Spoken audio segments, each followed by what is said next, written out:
Just got some questions here from a Facebook group, Stick Shift G-Body. Check it out if you have a G-Body that's standard, and it's all about the LS swaps and stuff like that.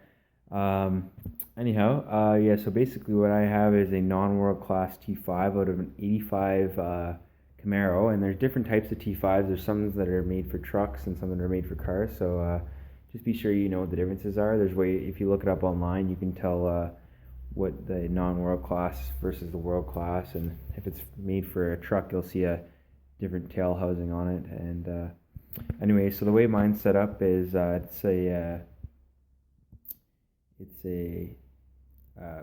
master and a slave cylinder type setup, with the actual slave cylinders replaced by a hydraulic throat bearing, and you can get those online, and they actually work pretty good.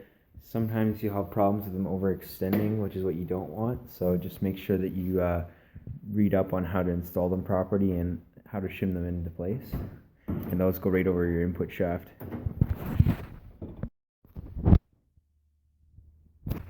So yeah, just a quick video here of my pedal setup so you can see what it looks like.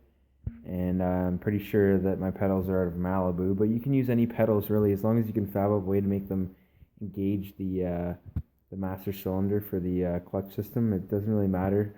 Just make sure that you have a full fluid motion and that the cylinder arm gets all the way into the cylinder. And mine's actually a little bit bent, so I gotta adjust my pedals later on, but it works for now. So here's just a quick little inside view of what it looks like.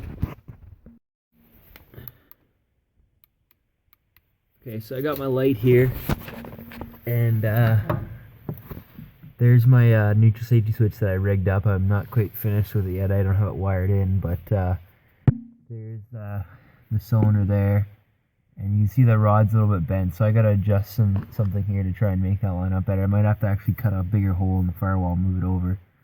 The neutral safety switch is not necessary, but it's a good safety thing to have. And if you look up Classic G-Body Garage, he talks about how to make a kill switch, and you basically just tap into that same purple wire, which is on your steering column. So right now you can see when I push the clutch, it hits that switch there, and it's kind of hard to see, but it hits the switch in. So once I get it wired in, and the car won't start unless I push that pedal all the way to the floor there, and that master cylinder just comes right through the firewall. And I recommend mounting your pedal somehow. I think mine's actually set up off the brake mount, so I'm not really sure how it was originally done. I didn't set this up right, so I've just been working on trying to get it sitting there properly. I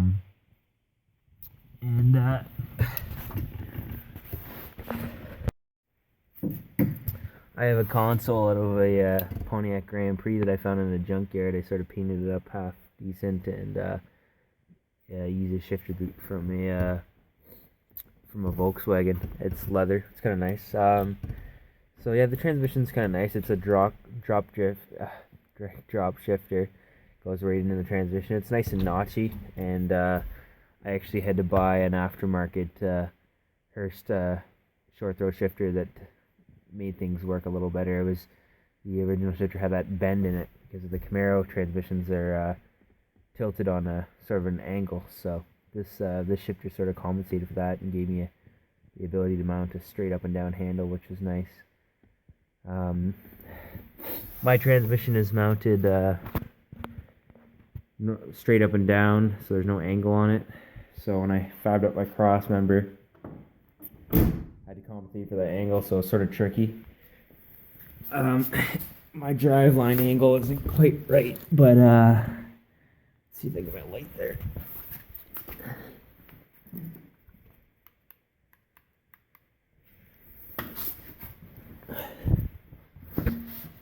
So yeah, it's kind of hard to see. I got my Chevy bell housing on there, and I had to use the special pilot bearing. I think you can use an LS2 pilot bearing, but you have to have a pilot bearing that's going to support your input shaft properly. So you're going to want to take special notice of that. And the flywheel that I have is 400th thicker than a standard GM flywheel. You wouldn't be able to use this regular flywheel from an old 350 or something. It has to be thick to compensate for that difference in crankshaft length. The newer series GM cars have a shorter crankshaft than the old series GM motors, so just do your research, and I can get into more details of that if you just get in touch with me. So there's the transmission there, and I'm using the sort of factory mount set up to hold it in place, but my centerpiece, if I can get under there, is sort of welded in place. I just bubblegum welded the crap out of it, and it seems to be holding up okay, but I think I got a bit of a leak. And out of my tail shaft, the leak coming out of the tail shaft is due to a bit of vibration, so I'm going to work on adjusting my driveline angle, see if I can get rid of that vibration, and then hopefully put a new tail shaft seal in and clear that up. I also painted up the transmission while I had it out. I used some zinc primer, and then I spray painted it, so that's why it's got a bit of a yellow tinge to it from the zinc primer, but I might drop a few more coats of paint on it this winter if I take it out again. It's pretty easy to take out, just 4 bolts, and then you have to undo your shifter assembly, and then you got to go back to your rear diff and undo the four bolts for the drive shaft, and then your drive shaft slides out. And pretty much just one person under the car, you can slide the transmission out onto the floor, but you got to be careful. It's best if you have 2 people, but I've done it by myself. Easy to take out, but a little harder to put in. So definitely have someone with you when you're putting it in, but it's important to make sure that you don't, when you're putting it in, there's the 4 bolts there.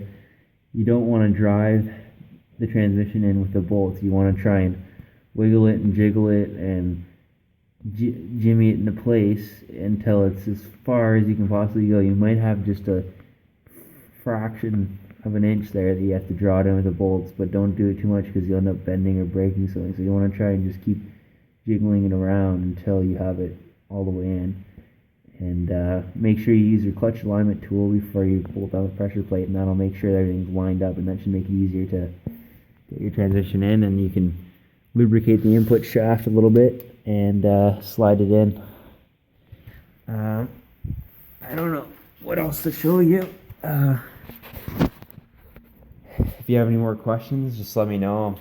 I'm pretty new to this. I'm not a mechanic or anything, but I do know a little bit about it, and I've been learning as I go.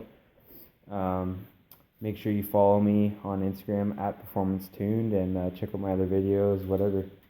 And feel free to ask questions. My email is Dane, DANE -92 @hotmail.com. Thanks.